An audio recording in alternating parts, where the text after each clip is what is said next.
अरे प्रधानमंत्री जी इतना एहसान मत करिए कृपया करके, मैं दोनों हाथ जोड़ रहा हूँ आपसे, इतना एहसान मत कीजिए। वो आपने जो 20,000 करोड़ का चूरन दिया था वो अभी तक खत्म भी नहीं हुआ और देश में सब कुछ बिक गया। अगर कुछ बिकना बाकी है तो आप जैसे अंधभक्तों की किडनी, और वो भी जल्द बिकेगी इस देश में। आपके घर में आके फसल काट के जाते हैं क्या वो? आपके घर में गेहूं बो रखा है उन्होंने? ये बताइए मुझे, एक सांसद को ऐसे गाने बनाना शोभा देता है? वो कहते हैं बेबी दारू पी के नाचे लू।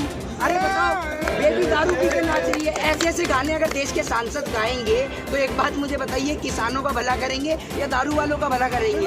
अभी हमारे क्षेत्र में जब दिल्ली दंगे हुए थे उस टाइम पे मनोज तिवारी जी आए तो कुछ क्षेत्र की महिलाएं बात कर रही थी, वो देख रिंकिया के पापा आ गए, वो देख रिंकिया के पापा आ गए। प्रधानमंत्री मोदी ने बोला है कि पूरे हिंदुस्तान के किसान को बराबर का दर्जा मिले, इसीलिए इस कानून को लाया गया है कि जिस तरह पंजाब के अंदर समृद्ध किसान है उसी तरह उत्तर प्रदेश और बिहार में भी लोग समृद्ध बनेंगे।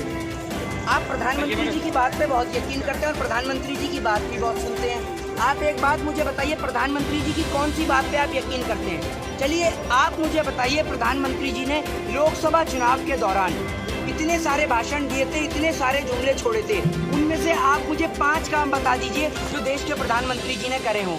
थोड़ा सा दिमाग पे प्रेशर डाल लीजिए। बता बोला था हटाने के लिए, हटा दिया। ठीक है, ठीक ठीक ठीक, 1 मिनट और बताइए, एक ही बता पाएंगे क्या 5 में से? बताइए, उन्होंने बोला कि राम मंदिर बन जाएगा। एक बात मुझे बताइए, आप इस देश में रहते हैं या देश में बाहर से आए हुए हैं कहीं? नहीं, मैं तो फिलहाल यही रहता हूँ। नहीं, मुझे लग रहा है कहीं आपको भी कहीं मोदी सरकार की तरफ से कोई सरकारी मदद आ रही है।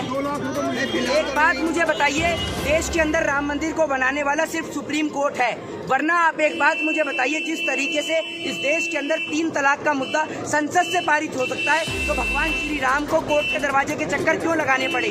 मोदी जी ने बनवाया है। अरे मोदी जी की औकात नहीं है राम मंदिर बनाने की, ये देश को तोड़ने वाले लोग हैं। और आपको बता देता हूँ मोदी जी की एक छोटी सी पॉलिसी, ये वोट मांगते हैं सीता के पति के नाम पर और काम करते हैं नीता के पति के नाम पर।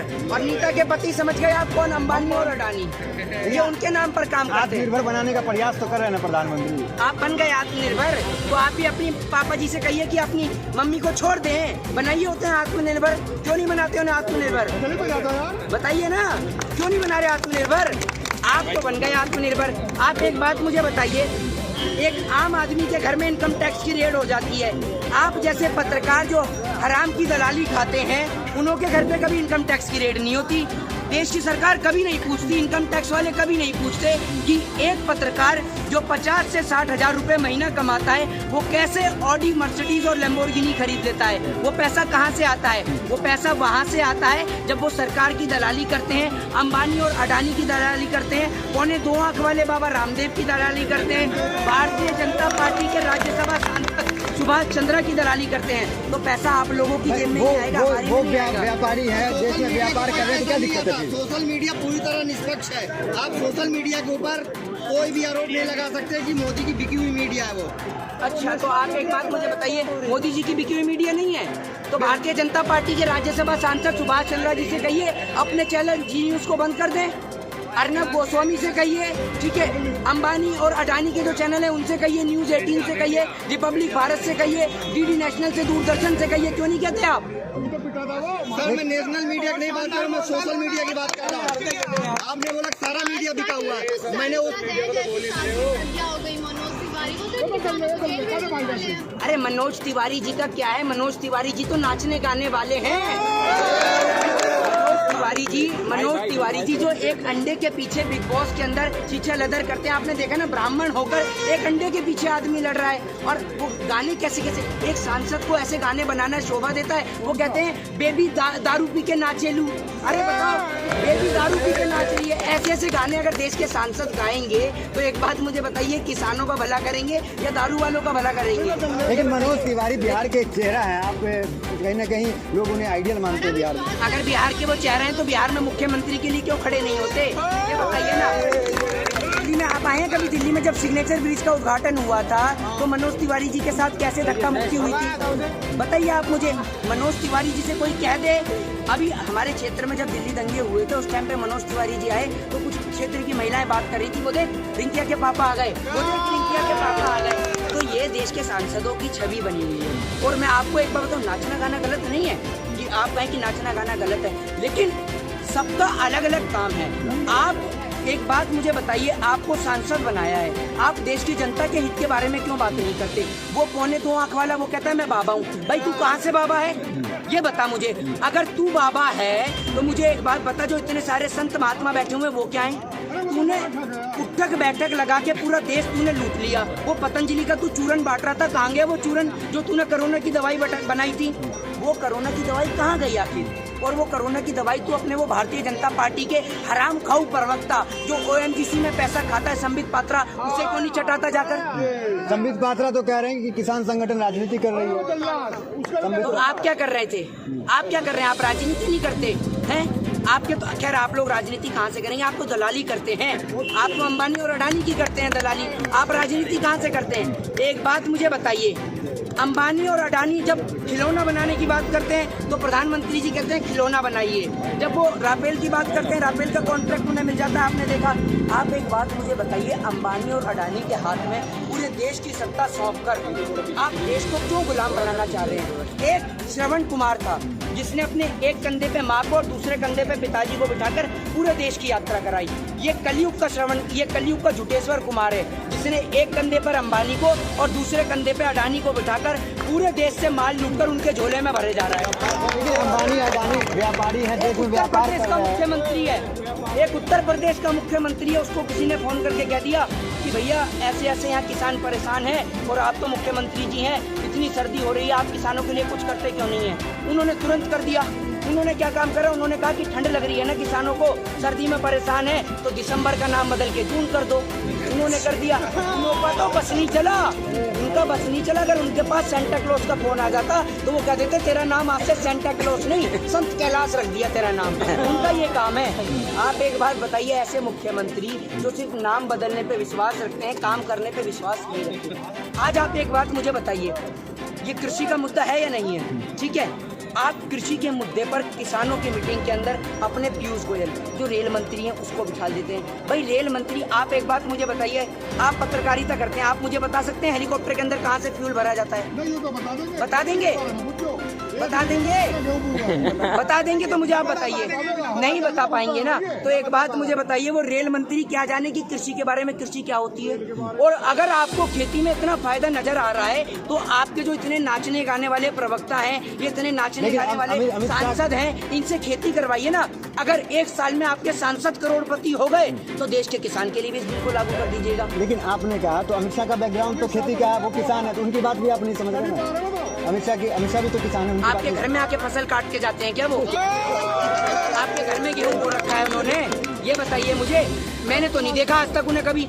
एक बात बताइए, अगर अमित शाह जी खेती करते हैं तो देश का किसान भी तो खेती कर रहा है। चलिए मुझे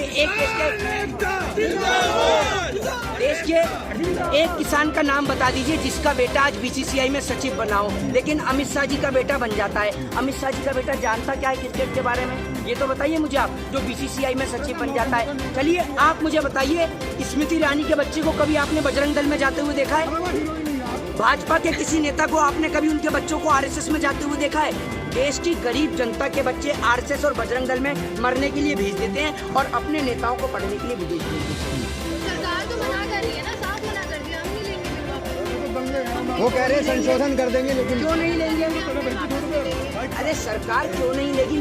सर वो तो ये भी आरोप लगा रहे हैं कि ये जो यहाँ पे आंदोलन चल रहा है सारे बॉर्डर्स पे, ये कांग्रेस के द्वारा और आम आदमी पार्टी के द्वारा करवाया जा रहा है। एक बात मुझे बताइए, अगर आप कह रहे हैं कि ये जो आंदोलन चल रहा है ये विपक्ष के द्वारा चल रहा है, तो आप सत्ता में कैसे आए? आप सत्ता में बेईमानी करके आए हैं क्या? क्योंकि जब आप कह रहे हैं कि जब किसान विपक्ष की इतनी बात मानना है तो आप सत्ता में कैसे आए? आप बेईमानी करके सत्ता में आए हैं क्या? ये बताइए आप मुझे। देखिए ऐसा है, इस देश के अंदर बहुत बड़े बड़े व्यापी आंदोलन हुए हैं और जिनके आगे सरकार नतमस्तक हुई है, और मुझे पूर्ण रूप से यकीन है देश के किसान के आगे इस देश की सरकार साक्षात दंडवत प्रणाम करेगी और देश के किसान से दोनों हाथ जोड़कर माफी मांगेगी। क्योंकि एक बात मैं आपको बताऊं, अगर देश की सरकार इन बिलों को वापस ले लेगी, देश के किसान के आगे झुक जाएगी, तो सरकार की छवि घटेगी नहीं, बल्कि देश के किसान की नजर में सरकार की छवि बढ़ जाएगी। लेकिन सरकार प्रयास तो प्रधानमंत्री कर रहे हैं, कक्ष में जा रहे हैं, गुरुद्वारा जा रहे हैं, और उनके नेता कह रहे हैं कि समझदार नहीं, किसान समझ नहीं रहा है। दिल्ली भी दी है। प्रधानमंत्री जी इतना प्रयास करते हैं, बेचारे 18 घंटे काम करके उन्होंने आधा देश बेच दिया। अगर 24 घंटे काम करता है प्रधानमंत्री जी तो पूरा देश ही बेच देता है। और जो आप और हम आज पहन के खड़े हुए ना कपड़े, ये भी बेच देता। जो आदमी कहता है देश का प्रधानमंत्री मैं गधे से प्रेरणा लेता हूँ, ये मैं नहीं कहता, प्रधानमंत्री जी कह रहे हैं कि मैं गधे से प्रेरणा लेता हूँ। जिस देश का प्रधानमंत्री जी गधे से प्रेरणा ले रहा है वो आपको और हमें क्या देगा, आप खुद ही सोच सकते हैं। खैर अगर आपको दलाली मिलती है तो आप नहीं सोच सकते, क्योंकि आपकी सोचने की क्षमता खत्म हो गई है। प्रधानमंत्री ने 2-2 हजार रुपए किसानों को दिए तो आप इतना आसान क्यों कर रहे हैं? अरे प्रधानमंत्री जी इतना आसान मत करिए कृपया करके, मैं दोनों हाथ जोड़ रहा हूँ आपसे, इतना आसान मत कीजिए। वो आपने जो 20,000 करोड़ का चूरन दिया था वो अभी तक खत्म भी नहीं हुआ, और आपने बताया भी नहीं मन की बात में आकर कि ये चूरन गर्म पानी से लूं या ठंडे पानी से, और आपने फिर दोबारा 2-2 हजार का चूरन दे दिया। इतने चूरन मत दीजिए प्रधानमंत्री जी, जो हमें हजम ही ना हो पाए, कहीं हमें दस्ती लग जाए, तो इतने चूरन मत दीजिए। देश प्रधानमंत्री ने आज मन की बात की, उससे संतुष्ट हुए आप? मन की बात सुने, संतुष्ट हुए उससे? आप एक बात बताइए, आप किसान की मन की बात तो सुनते नहीं, आपके मन के अंदर तो दलाली का पैसा भरा हुआ है, इसलिए आपको प्रधानमंत्री जी की मन की बात ही सुनाई देती है। हमारे पेट के अंदर देश के किसान की रोटी भरी हुई है, इसलिए हमें किसान की मन की बात सुनाई देती है, प्रधानमंत्री जी की बात सुनाई नहीं देती। क्योंकि प्रधानमंत्री जी का भाषण सुनना और शेख सिल्ली की बात सुनना दोनों बराबर ही है। ताली बजाए, आपकी आय दुगनी करने की तो बात कर रहे हैं, 2022 तक आपकी आय दुगनी हो जाएगी। यार प्रधानमंत्री जी का बस नहीं चल रहा। नहीं, अगर देश का किसान कहे कि खेत में बारिश नहीं हो रही तो वो भी शेख सिल्ली वाली बात कह दे कि मेरे पास इतना लंबा बांस है कि खेत ऊपर करूंगा आसमान में तो बारिश हो जाएगी। हाँ, और गृह मंत्री कहेगा तू रखता कहाँ है उस बांस को, तो कहेगा मैं तेरी घोर में ही रखता हूँ। वही वाला हिसाब है यहाँ देश के अंदर। 29 नवंबर को दोबारा किसानों के साथ में बातचीत भारत सरकार करने जा रही है, तो किसानों की आगे की क्या रणनीति है कि जिससे बात बन जाए? देखिए मैं आपको एक बात बताऊं, ये तो देश की सरकार है। अगर देश के किसान के बीच में अगर मेरे पिताजी भी आएंगे तो मैं अपने पिताजी का भी विरोध करूंगा इस बिल के खातिर, क्योंकि अगर जो भी व्यक्ति इस देश के किसान के साथ नहीं खड़ा वो किसी के साथ खड़ा नहीं हो सकता। और देश के हर एक व्यक्ति का फर्ज है कि हर एक घर से कम एक आदमी तो आकर इन किसानों के साथ में जुटना चाहिए, क्योंकि ये लड़ाई किसान से ज्यादा उस आम नागरिक की है जो नमक तेल और रोटी खाता है। आपको बताता हूँ, देखिए देश के किसान से आपको माफी मांग लेनी चाहिए और तीनों बिलों को वापस ले लेना चाहिए। ये अपने देश का किसान है। जब आप वहाँ बिरयानी खाकर न जाने क्या क्या सौदे करी आते हैं, वहाँ जाके झूला झूल के क्या क्या सौदे करी आते हैं, तो आपको देश के किसान के आगे झुकने में क्या दिक्कत आ रही है?